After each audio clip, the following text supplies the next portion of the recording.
Start with this word evolution. This word is going to come up a few times in the next 2 chapters of Gould. And what's crucial about it is that you always have to remember with the word evolution that it does not contain intrinsically the idea of a necessary progression or a necessary step from simple to more complex. And I say that because it's so difficult. The word has become so associated with the idea of progress and ascent that it's very difficult to even dissociate the word in our minds from that, even if we know better. Or at least it's difficult for me. Every time I see the word, there are those associations. And I try, in Intro to Anthropology, I try to do I think in some ways, some of the biologists have done a pretty good job questioning the idea that evolution is a progression from simple to complex. And in fact, Darwin himself did this. Gould tells us on page 362 at the beginning of the chapter, where he's reading Marx's footnotes about Darwin and then says there's a whole agenda for research there. The second one, Darwin was greatly perplexed by the issue of whether there is anything inherently progressive about the process he called descent with modification.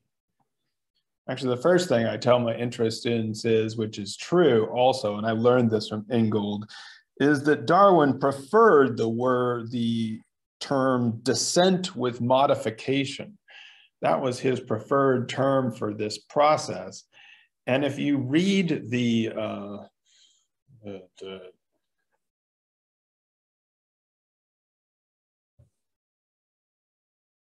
getting my Darwin mixed up, the Origin of Species, not the Descent of Man. If you read the Origin of Species, the whole book, he doesn't use the word evolution until the very last page. And he uses it like 2 times in this whole very long book. He preferred descent with modification. He did not use the term survival of the fittest at all in Origin of Species. He did start using that in the Descent of Man, which is when he started talking. He borrowed Herbert Spencer, the sociologist, survival of the fittest, which Spencer was talking about for human beings. He borrowed it for, and then it became very much associated with the idea of evolution. But Darwin was greatly perplexed. His considered conclusion was that progress of a kind has occurred, but there is nothing in the theory of variation under natural selection that stipulates that it must occur. So what Darwin was saying is, yes, there has been a kind of, in our terms, let's not say progress, but there have been more complex organisms that have arisen, but there's nothing inherent about the evolutionary process. Even if you were going to go with survival of the fittest, a simpler organism may be more fit than a complex organism. One of the people who did this the most wonderfully was a biologist named Stephen Jay Gould, who anthropologists usually love, and I assigned his book Full House once.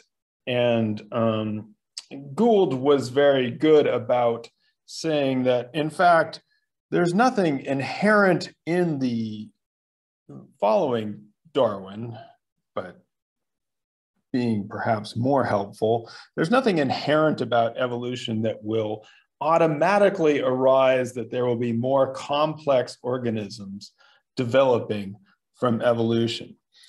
You can sort of go backwards and forwards in terms of complexity. And so what Gould called it the drunkard's walk.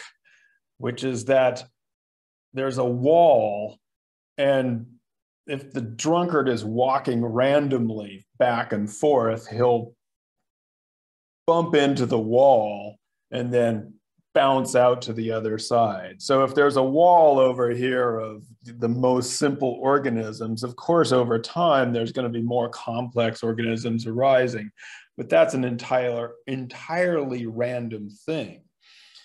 Gould also noted that the whole idea that we have gone from the age of bacteria to the age of mammals, or age of dinosaurs, the age of mammals to the age of humans, was in some ways ridiculous, that we are still in the age of bacteria. And so in intro, I use Gould's work to tell people that there are the most evolutionarily successful species still are the bacteria. There's still many, many, many more of them. They'll be gone. They'll be around long after the rest of us are gone. And in fact, as you probably know, there are more bacteria living in and on and around our bodies than there are human cells that we have, and we need the bacteria to exist. So we've questioned the idea of an ever-evolving, even in the sphere of biology and in the sphere of society. And as Gould says on page 366, it is remarkable that although the majority of anthropologists are deeply suspicious of the idea that there is any inherently progressive tendency in the history of human culture, they are inclined to make an exception of technology and are quite content to talk about peoples with simple and with complex technologies. So what Gould is saying is we've questioned the idea of complexity and progress in all the other spheres, including biology and certainly in culture, language. But for the most part, we've made an exception of technology. We've questioned this progressive trend in every part except technology. And as we've talked about, we usually just sort of cut off the area of technology and say it's separate from social life in order to do that. The question, although Gould says, is how do you measure technological complexity? And he says that it's how do you know if something is simple or complex? One of the few attempts to construct such a measure has been made by Wendell Oswalt. And boy, you really have to look back in time to find Wendell Oswalt from 1976. He doesn't even get a good, nice looking book cover. That's all I could find in an anthropological analysis of food getting technology. If you can find that hardback, you'll be a lucky person. So Oswalt is trying to define the number of techno-units, the complexity of a tool by the number of techno-units. And so then after he did that, another person came along,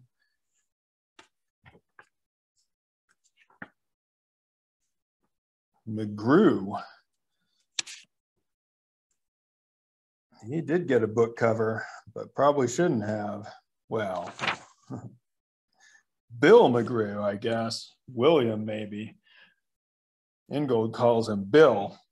Bill McGrew, his controversially entitled book, Chimpanzee Material Culture.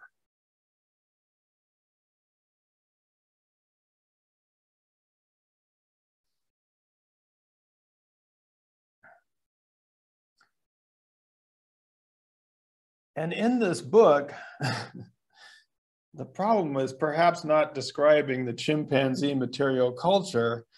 McGrew then compared it to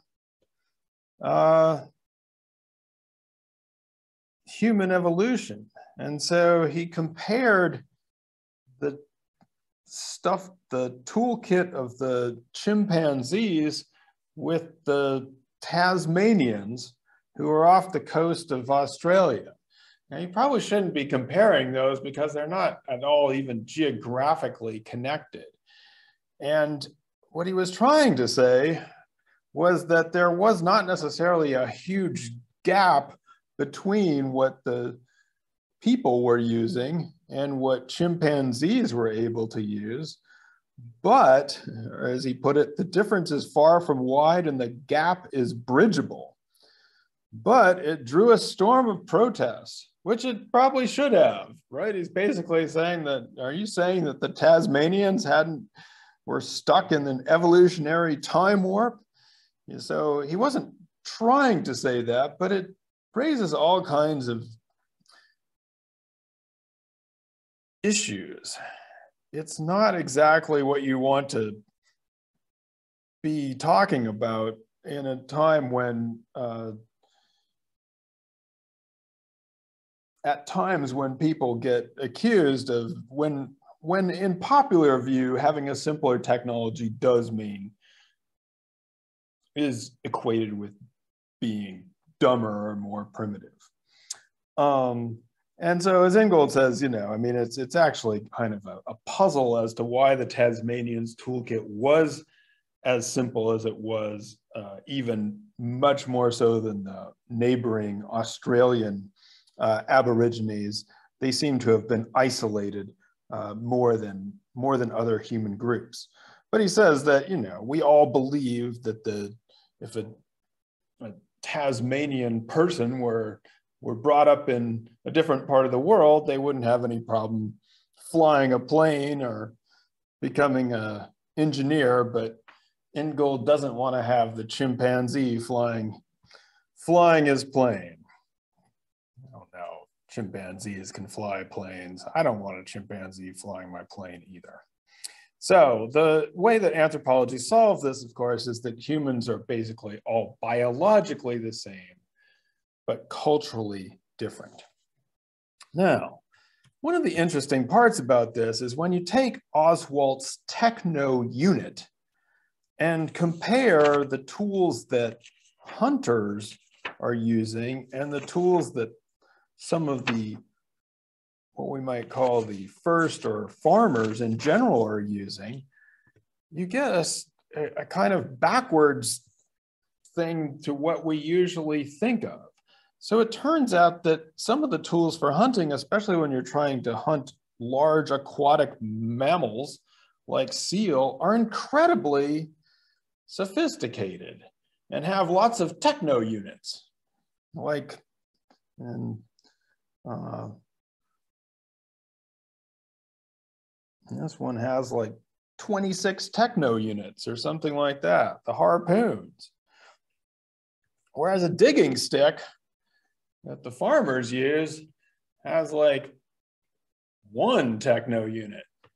So he probably could have, Ingold probably could have just stopped here and triumphed. He's already shown us that the hunter-gatherers have more sophisticated and complex tools than their neighboring, than farmers and herders who are supposed to be more along the evolutionary lines of what's going on.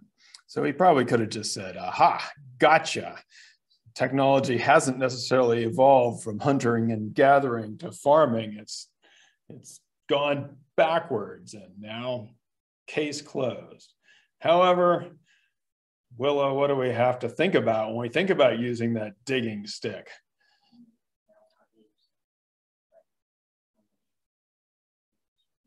And whether you know how to use it. Yeah, and what you can do with it. And so Ingold says that up to a point, the simpler that your tool is, the more knowledge and skill that you need to be able to use it. This is an example I like from him when he talks about the lasso, which is a very simple tool, just a piece of rope with a loop in it. Anybody ever lassoed something? No lassoers here? Could you? This would be pretty scary to try, right? I mean, so here's the simplest tool And it would take a very long time for me to figure out how to use that. So Gould compares that to the food processor, which I'll talk about in a second. But I think it's best compared to the iPhone 13. Anybody ever use one of these? Well, okay, fine. Let me put it to you this way. Do you think it would take you very long to learn how to use one of these? No. It might take a long time to get your information transferred from one to the other, but actually using it is just like pressing a button. So it takes a lifetime to do that. I'm pressing a button here. Somebody's gonna have to show you this, talking about birds' nests. I came home the other day and we have this thing on our garage, a little eagle ornament. And there's all this stuff kind of hanging around it. My wife's like, they're trying to build a nest up there? I don't know. I see a couple birds around, so I go up there and like take all the stuff down, empty it out. Then I just get this text. She's like, they're rebuilding the nest. And sure enough, they built a bunch, they put it back up there. Darn weaver birds. Can't stop them. Won't get them yet. Anyway, it's just pushing a button, whereas lassos take a lifetime to learn. And in Intro to Anthropology, I also talk about the division of labor, something that Adam Smith, who usually is just credited with being like the gung-ho guy of capitalism, he talked about the pin factory and how it was possible by dividing a task up into many different pieces, you could produce a lot more pins. But he was very concerned that by doing that, you'd basically simplified the task that each worker had to do. So they were doing the same damn thing all day long, just hammering, and that was their job, just hammer, hammer, hammer. And Adam Smith, to his credit, was very concerned with this. And so that's why he wanted a sort of much more extensive education program, because he was afraid that the simplification of work and tasks would result in kind of the stultifying of the imagination. So again, this idea that modern life is a progression to the much more complicated is certainly called into question here. As I said, I wanted to talk here, Gould compares the lasso and the food processor, but I wanted to talk about the kitchen knife and the food processor. Which of these do you want more? I got both of these pictures from Williams-Sonoma. They're the best. One of the best food porn sites, you might say. Look at that thyme being chopped up by a beautiful knife. Huh? Well, you use your fingers to kind of get the leaves off of the thyme, but then you've got all those thyme leaves. I don't want a thyme leaf. I want little, you got to chop those leaves up. Otherwise they get stuck in your teeth. And then you're like, you just want the leaves. You're fine with that. I need that chef's knife to chop up the thyme leaves.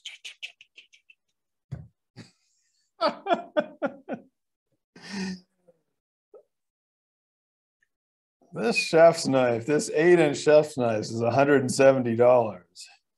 And this 8-cup food processor is $100. So you can actually get this very sophisticated food processor for less money at Williams-Sonoma.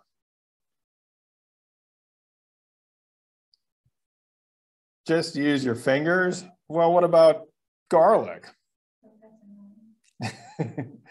Garlic is annoying. I'll talk about garlic in a second. I do have a food processor. This is not our, this is now called a vintage food processor. You can get this from eBay for still about $100. So you can either get the new electronic one or this one, vintage. I might be able to sell mine. Actually, it's not even mine. It was what my wife brought with her when we got married. We also got a present of a food processor that we got when we got married, but it broke.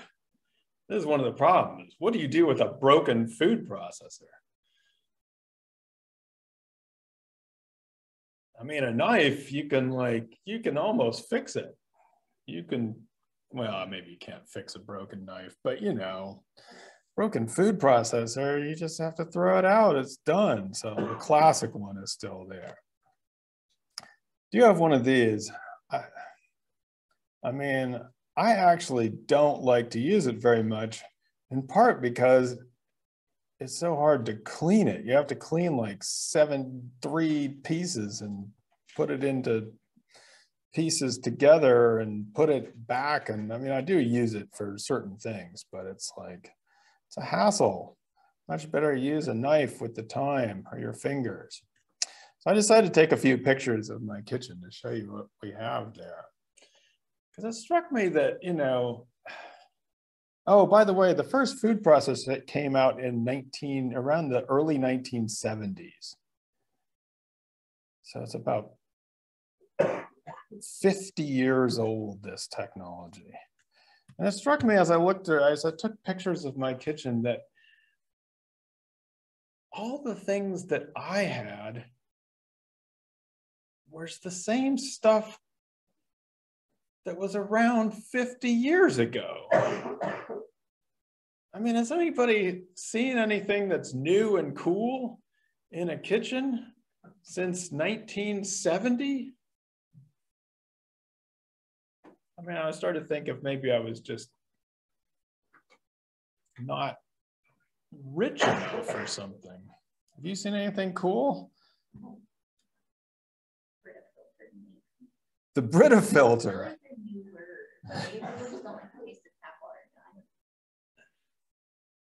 Yeah, I mean, the filtering of water. Like household. Right. The filtering of water is something that a lot of people do that they didn't used to do. But yeah, that either has something to do with our water supply, or people care, you know, it's just like, I'm just afraid that there are lead pipes somewhere in the house. That's where the water's coming through. So yes, I actually have 2 different filters.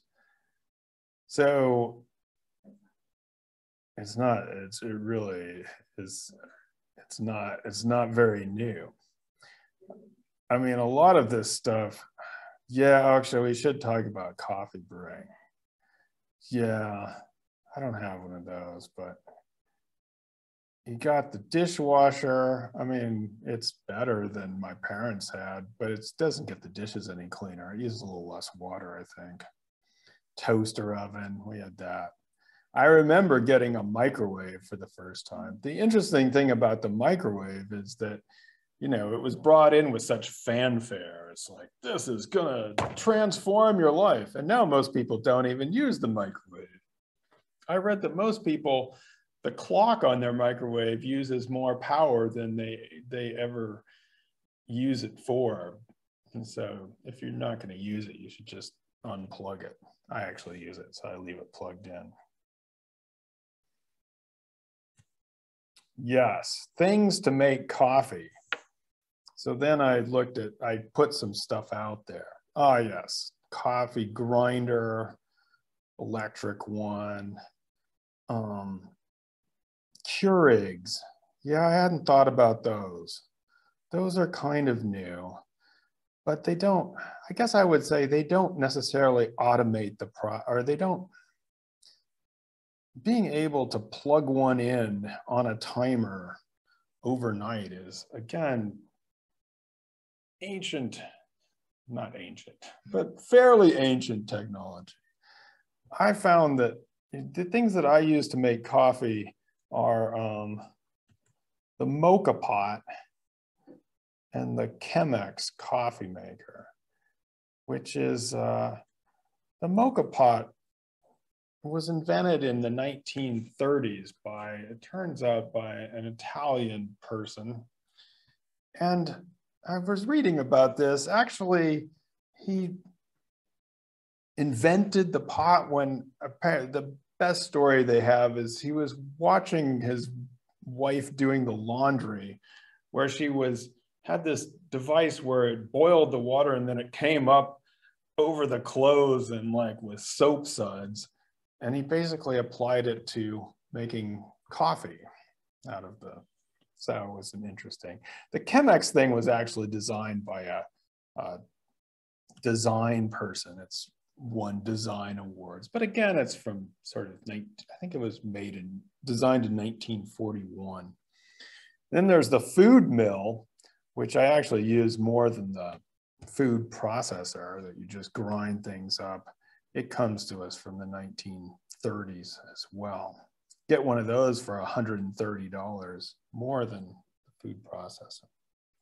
And garlic, yes. So what do you do for garlic? Huh? You chop it up?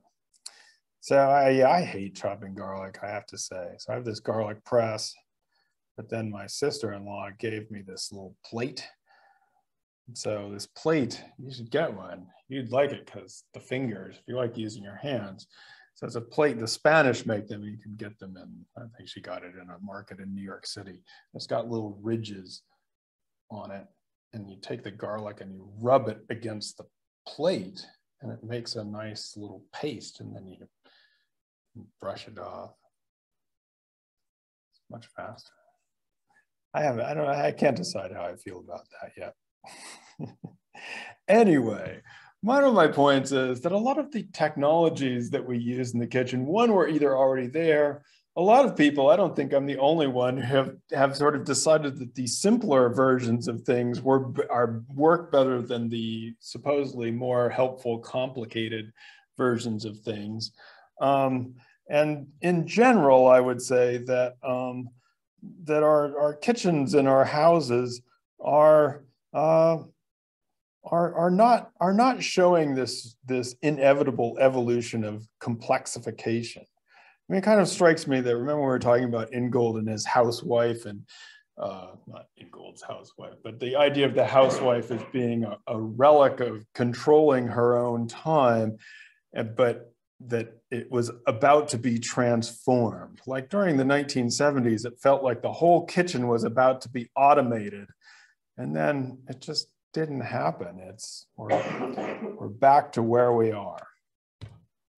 So this brings up the idea that the way that these artifacts and things change is not exactly out of kind of this progressive evolution, but the idea of, Gabe's leaving just as I need him, the idea of bricolage.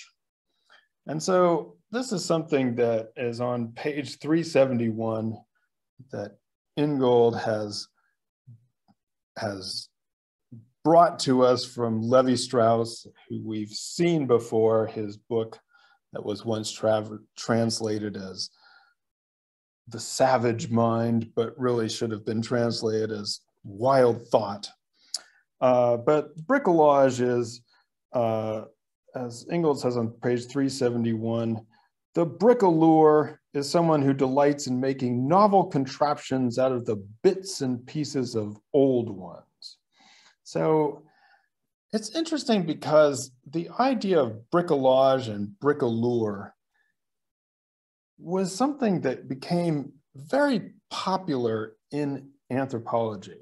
It's one of those ideas that everybody seemed to be at a certain point talking about, famously likened to bricolage, and it became quite famous. And I was going to say that it was only wildly popular in anthropology, but when I looked it up, it turns out it became for a while wildly popular in different places. And so in this 1982 article, Christopher Johnson says that the concept has traveled out to molecular biology and evolutionary theory and into the humanities, into art criticism and critical theory. And basically, it seems like, I'm not sure why bricolage and bricolage became so popular, but I think it's because it seemed to describe what people thought they were doing, as opposed to this kind of idea of abstract engineering. So people started to say that they themselves were like bricoleurs. Now, this, Gould here kind of has, at various points, talks a little bit about something he'll talk about 2 chapters from now a lot more, which is the idea of the writing system.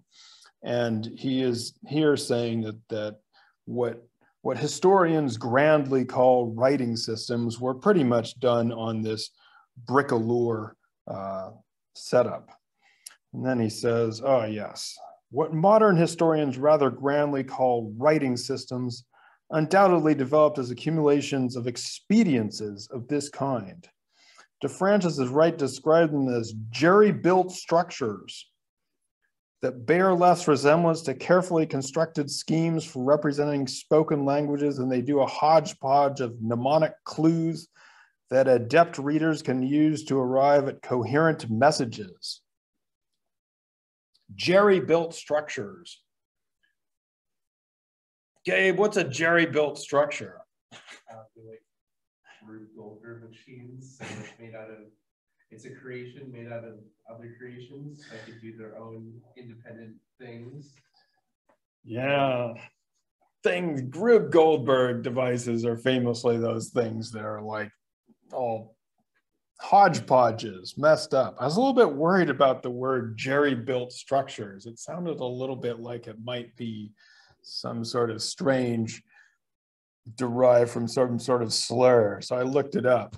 Turns out that according to Merriam-Webster, the origin of the word is unknown, though there is plenty of speculation that it's from some poor Slav named Jerry. So apparently it was just a guy and somehow seeped into the language, especially of the 19th century Brits. So there, Gould gets to draw on jerry-built structures. That's not something, do we use that term? Jerry-rigged, yeah. Actually, if you go into the Merriam-Webster, they talk about jerry-rigged and jury-rigged, and it's actually kind of a fascinating word history here. But again, the point is that a lot of the so-called systems that we have for writing, again, Gould will be talking about this later on, 2 chapters from now, much more extensively, is a lot of our technological development and things like that are much more like bricolage than they are like blueprint engineering designs. And that's kind of where Gould ends the chapter, by going back to this idea that there is not a blueprint or a design for either an artifact or an organism. And this is a crucial kind of lead in into the next chapter, in which this idea will be more extensively explored. But before we get there, I wanted to show you, I don't know if Stan Sessions, Professor Stan Sessions is now retired from Hartwick College, sort of weighs in via email every so often. I don't know if his salamander pictures are up still in Johnstone. Has anybody been up to the 2nd floor of Johnstone, 3rd floor around there? He used to have these pictures of his salamanders. This is something extremely famous that he did. He found, or they found, these weird looking salamanders around. That's not a normal salamander. If you saw a salamander like that, in the wild, what would you think had happened?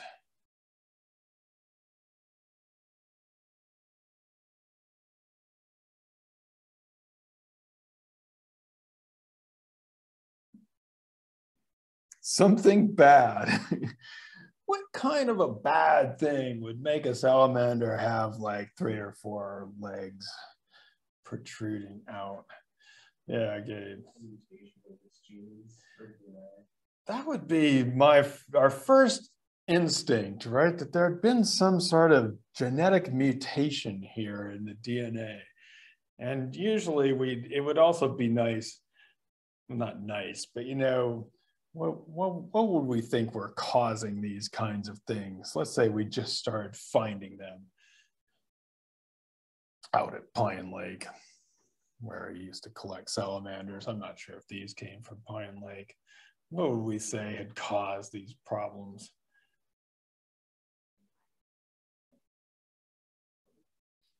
Yeah, I mean, you know, this looks like a classic case of, I don't know, being radiated or chemicalized or something bad has happened that is causing all these mutations.